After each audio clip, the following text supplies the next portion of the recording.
Getting to know you, getting to know all about you, getting to like you, and I hope you like me. Getting to know. And let's meet the very person who is responsible for instigation of these interviews, our PRO officer, Nicole. Hi, Nicole. So please a little bit, tell me, how did you come about with this fabulous, as it turned out now, idea?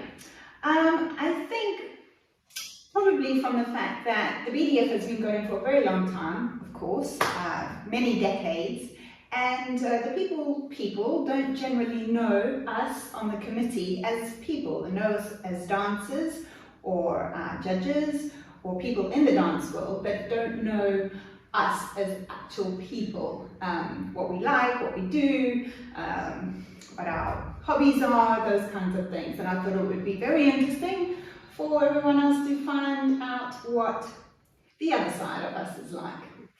Because I tried to drag out a few secrets of some people who were quite reluctant to do that. But I feel because it's your idea, you have no choice as to really dig in deep. I have no secrets. So in 3 words, describe yourself. Organized.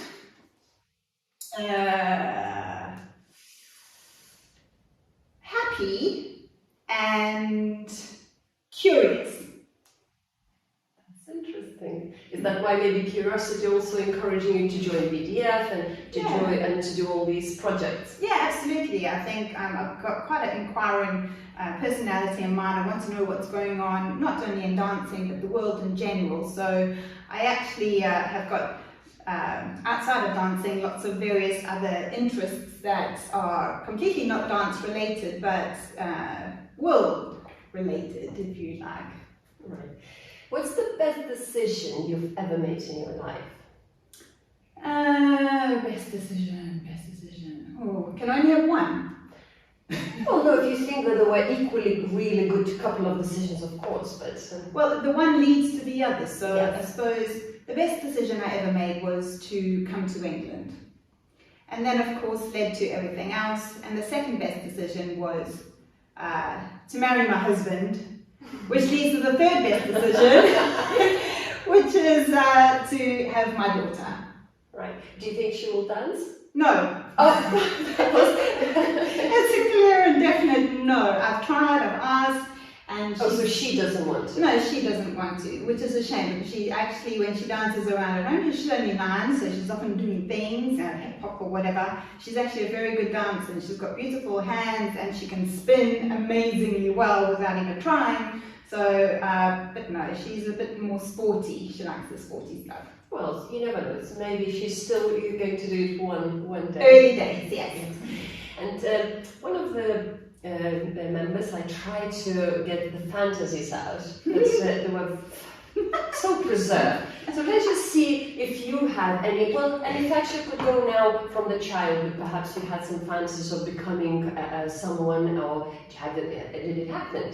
Or perhaps you have some naughty fantasies. We don't know. Let's just talk about this word, fantasy. Fantasy. So as a child, I really loved watching gymnastics. And I always, my idol actually at that time was a beautiful Russian gymnast called Olga Korbut. And she was kind of like my hero, really. And so I wanted to be her, this amazing gymnast. And I used to play in the garden and try and practice to be her.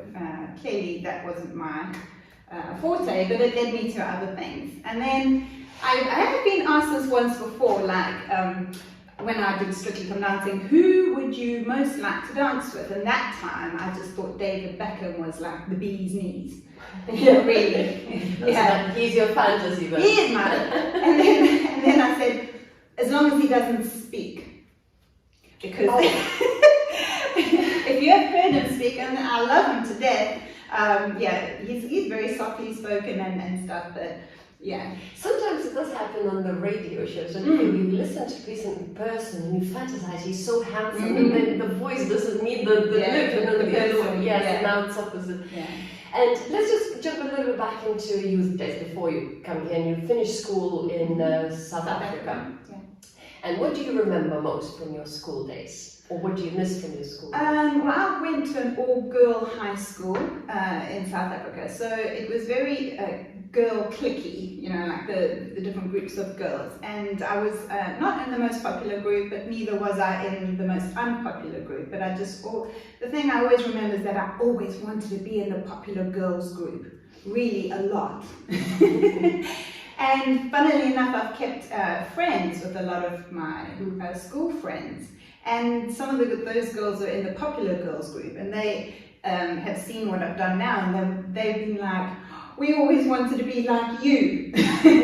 So what you want, what you see, isn't always like the real reality. You know, there's often people think of things in different ways. So that's what I remember. It was great being part of an all girls school. But then I also remember meeting boys and being maybe not, if you went to a co-ed school, you'd have a bit more natural communication with them. And so I was very, very, very shy. Yeah.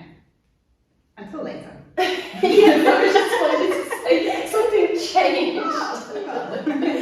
And when you was moving from South Africa to England, did you think that this is permanent, like you never come back? Was it?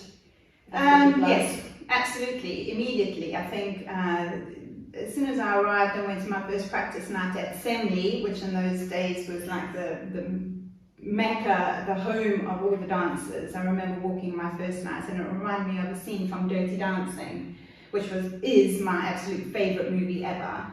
And I just thought that this is it. How can I possibly go back and not want to be here all the time? So yeah, it was quite instant. It was, yeah. And you still are? And I'm still here. Do you often go back? I go, yeah, my family still live there, so I go back usually once, maybe twice a year, but of course it's been, you know, now not so much, so it's very difficult. And let's just go back a little bit now to BDF. Obviously you joined not very long time like Matthew together, but 1 or 2 years ago, 1.5 years ago, which is just about when we Zooming everything, so you didn't have the full experience yet of what it's all about. But so far, how do you find it? Challenging, interesting? Those two words, yes, spring to mind. I've never been part of a committee or a big group of people that have to deal with each other. So this for me was quite interesting, just to watch the different dynamics within the group of people, you know, who always talks, who always keeps quiet, who has occasional things to say, that kind of thing. It has been challenging because I kind of was thrown in the deep end, and we had to do lots of online stuff, so I had to learn very quickly how to do all of that, which is fine because I think I've learned a new skill, so I'm quite happy with that. Not that I want it to be my future career. You never know. But yeah, challenging because, you know, sometimes you want to say stuff and then you think, oh no, I have to think a little bit before I speak, which is not always my best forte. It's not, you know, sometimes I speak before I think. So I've had to adapt or learn a little bit, keep quiet, don't speak yet.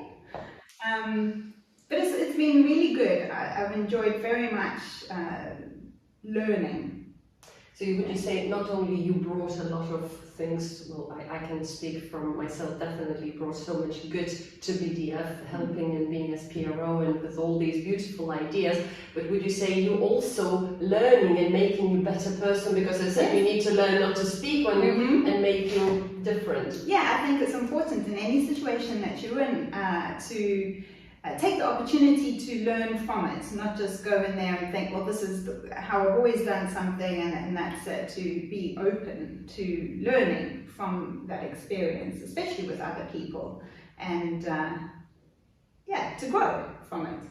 So I hope you're enjoying that and you can stay for many, many years. Right, so just before we finish our short interview, anything you would like to wish to the world? dance world? Dance world. Oh gosh, many things, but I think the most important thing right now is to get back into the studios, enjoy yourself, and be true to yourself always. I think this is part of the secret to your own happiness, and whatever you do is stay true to yourself. Well, on this note, we finish our interview. Thank you very much, Nicole. You're welcome. And we see you for the next one. Getting to know you, getting to know all about you, getting to like you, and I hope you like me.